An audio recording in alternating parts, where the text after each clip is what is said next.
Good morning, students. Yesterday, we studied about the relation of current and voltage in resistance connecting circuit, okay, and the inductor connecting circuit. Now, today we are going to discuss the relation in voltage and current when our alternating current or alternating voltage applied to a circuit which containing a capacitor. Okay, now before beginning our topic, let's discuss some small points related to these topics. As you know, a resistance or a resistor is a type of element that resist flow of current. Okay, a resistor is a type of element that resists the flow of current. Okay, the flow of current, that means this is known as a resistor. Now every component like capacitor and like inductor has also its own resistance. Okay, the capacitor and inductor has also its own resistance, which is called capacitive reactance and inductive reactance. Okay, the resistance due to capacitor, resistance due to capacitor is called, denoted by XC. Okay, and this is called capacitive reactance. Okay, capacitive reactance. Okay, and this capacitive reactance is dependent on some quantities, and which are the frequency. Okay, frequency, that means Xc is equals to 1 upon omega c. Okay, and you well know that omega is a function of frequency. Okay, omega is a function of frequency and c is the capacitance of capacitor. Okay, c is the capacitance of capacitor. Same as if you talk about inductor, then resistance due to inductor, the resistance due to inductor, or it is also called as inductive reactance, inductive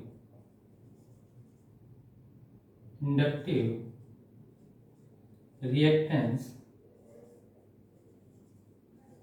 Okay, and we denote the inductive reactance by XL. Okay, XL, we denote the capacitive reaction by XC and inductive reactance by XL. And what is the value of XL? XL also is a function of frequency, that means XL equals to omega L. Okay, because but this time this is not reciprocal of frequency. Okay, this is directly dependent on frequency. If frequency increase, then inductive reactance will also increase, and if the frequency decrease, the inductive reactance will also decrease. Okay, so this is the value of XL and this is the value of XC. Okay, and what is the value of omega? Omega equals to 2 pi f. Okay, omega equals to 2 pi f. Okay, where 2 and pi are the constant and f is the frequency. Okay, which can be variable, which can vary, that means f is variable. Okay, so these are some important points.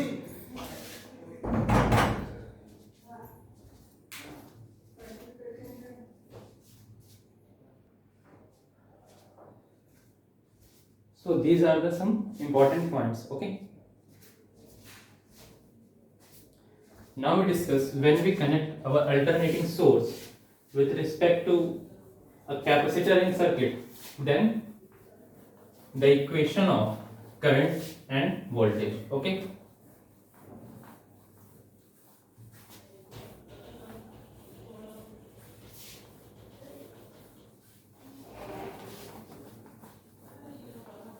we know that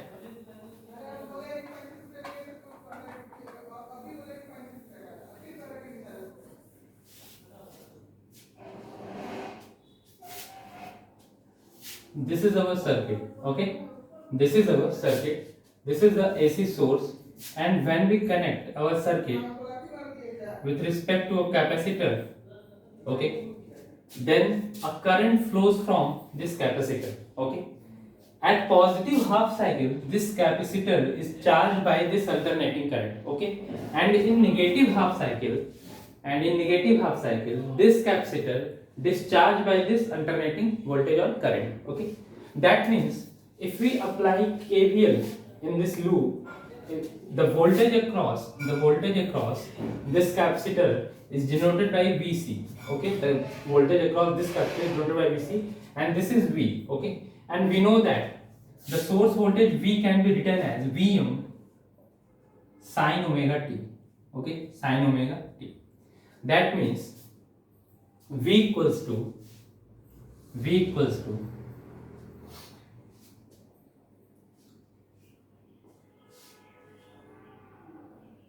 if we apply KVL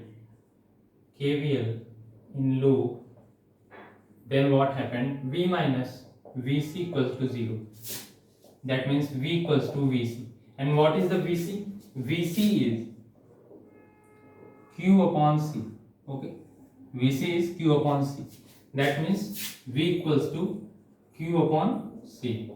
Okay, now if we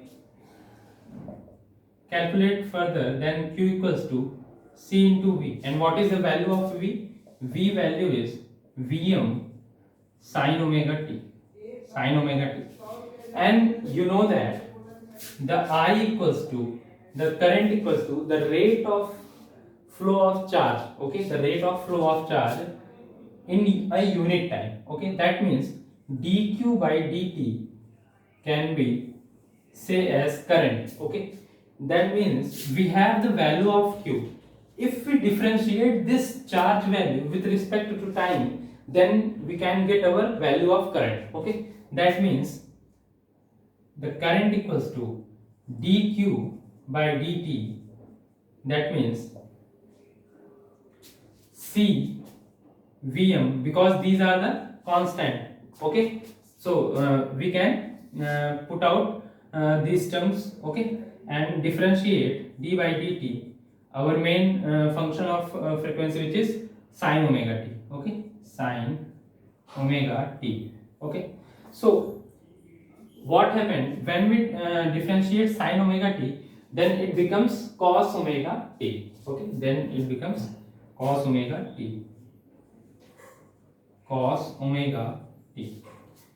And this will be dq by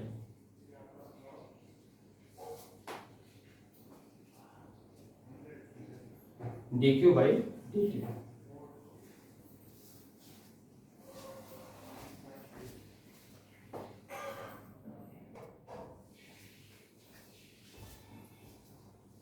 This is a term, and when we further differentiate this only term, then we get omega t. Okay,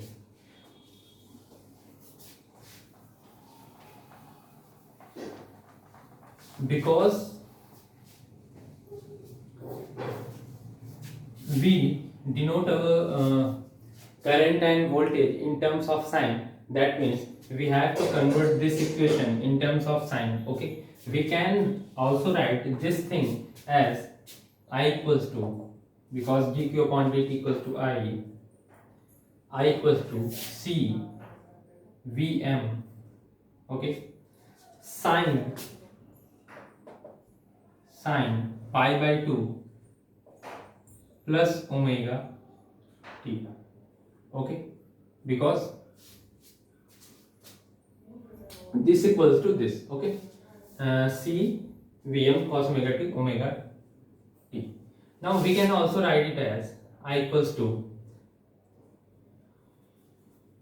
Vm upon 1 upon C omega t. Okay, and sine pi by 2 plus omega t. Okay, so this term become the I max. Okay, this term become I max, because we know that 1 upon c omega, 1 upon omega c equals to xc. Okay, 1 upon omega c equals to xc. That means this will I equals to Vm upon xc sine pi by 2 plus omega t. Okay, that means this terms become as maximum or peak current value. That means we can denote it as Im. Okay, maximum current value, maximum current value. That means this term become as I equals to Im sine pi by 2 plus omega t. Okay, that means you can easily understand that if a capacitor connected in series with AC source, then the current in the circuit lead by 90 degree. Okay, lead by 90 degree. Okay, so if we draw the phasor diagram, then what happened? Let's see.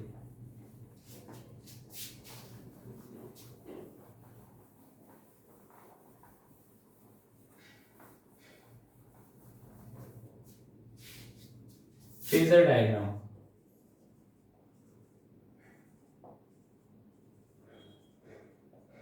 That means, because in this circuit the current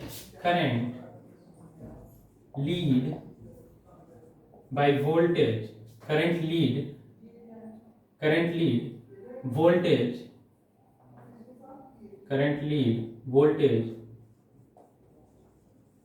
by 90 degree. Okay, by 90 degree. Okay, that means if we draw the voltage Vc, okay, then current will lead to voltage by 90 degree. So this is the direction of current. Okay, this is the direction of current and this is the direction of voltage, and the phasor difference between them is 90 degree. Okay, so and opposite, if we denote the circuit having inductor, then what will be the phasor diagram of that circuit? The voltage lead by current 90 degree. Okay, if current is denoted in x-axis, then voltage will be denoted at y-axis. That means this is for capacitor. Okay, this is for capacitor circuit and this is for inductor circuit. This is for inductor circuit.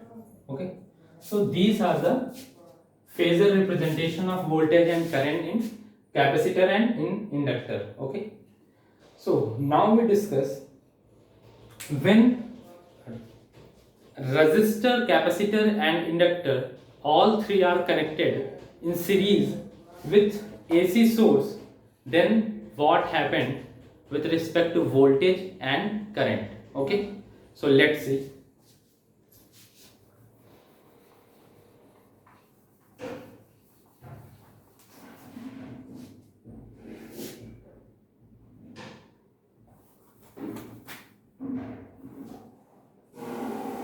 If we draw the diagram,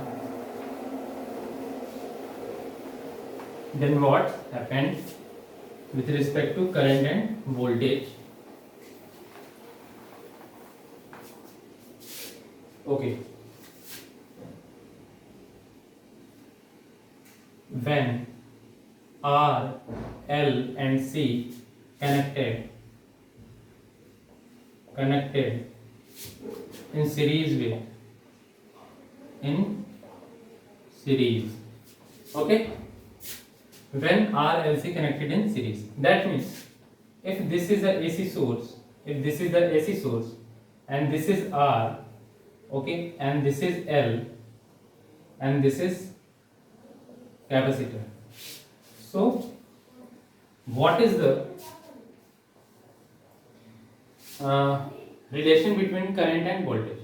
Now the voltage across the resistor is VR. Okay, we can denote the voltage across resistor as VR and the voltage across this inductor as VL. Okay, VL, and the voltage across this capacitor as VC. Okay, VC. So we know very well about the voltage and current are in same phase or are in same direction with respect to resistor. Okay, that means if we draw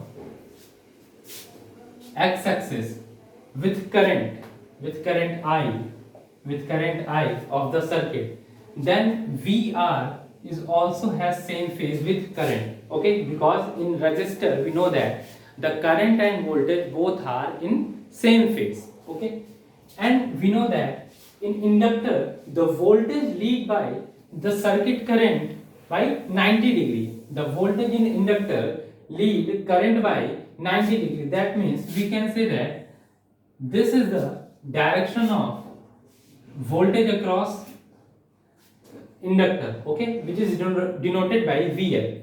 And also in capacitor the current is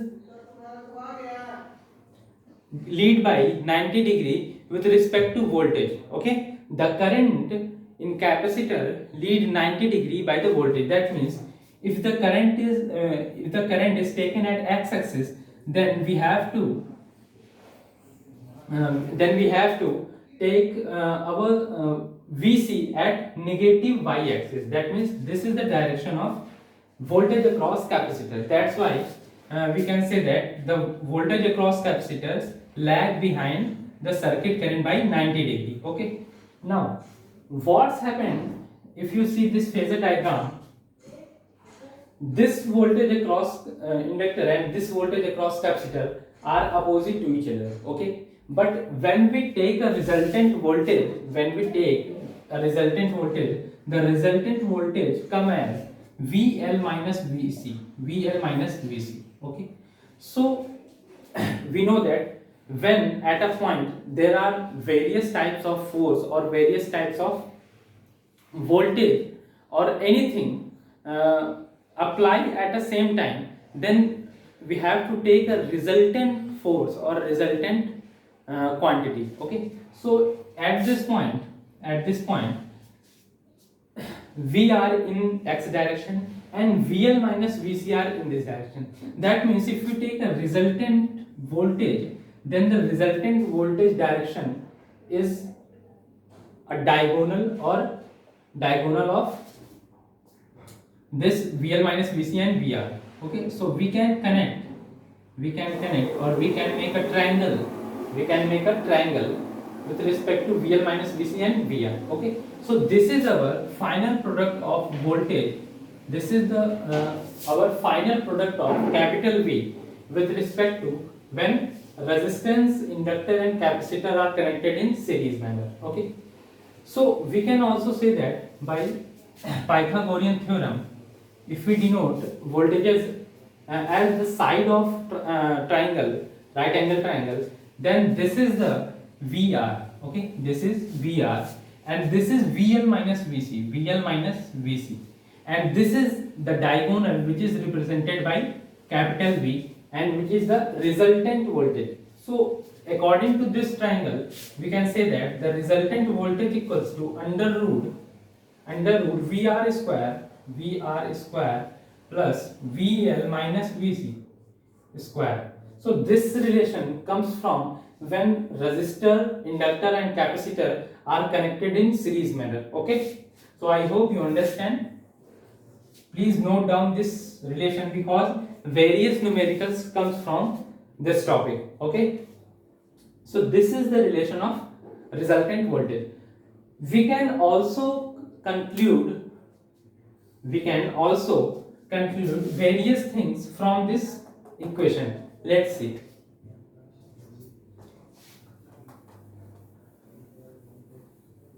We know that in series circuit, when elements are connected in series, the current is same. Okay, the current is same in whole circuit. When components are connected in series manner, the current is a quantity which is same for all circuit. That means the VR can also represented as V equals to under root I square and R square. Okay, and VL minus VC is also represented as IXL. Okay, IXL minus IXC. Okay, and square. We can take I from both as common, then this equation becomes I square R square plus I, okay, plus I square XL minus XC square. So this equation becomes like this. Now this term and this term, when we take common and underroot it, then it will become as I, okay, and under root R square plus XL minus XC square. Okay, we know that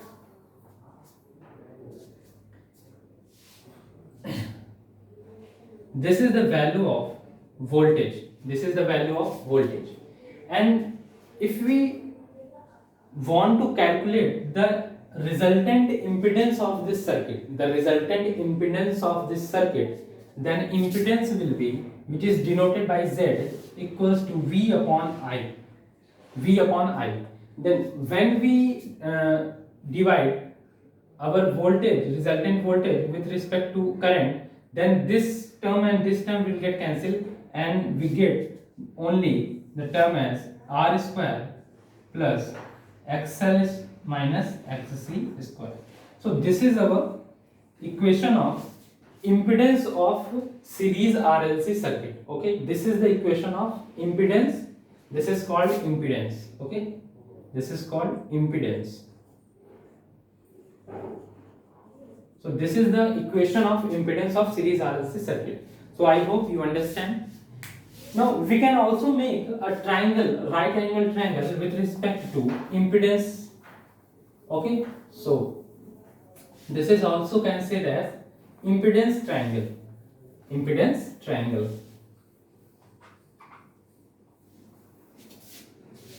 So if we make a right angle triangle, then the base is denoted by R, resistance, and the perpendicular is denoted by XL minus XC. Okay, and the hypotenuse is denoted by impedance Z. Okay, so this is the impedance triangle. Okay, question sometimes ask you to draw impedance triangle when XL minus XC and R is given. Then you can, if you forget this formula, then you can get easily your formula by this impedance triangle. Okay, so I hope you all understand.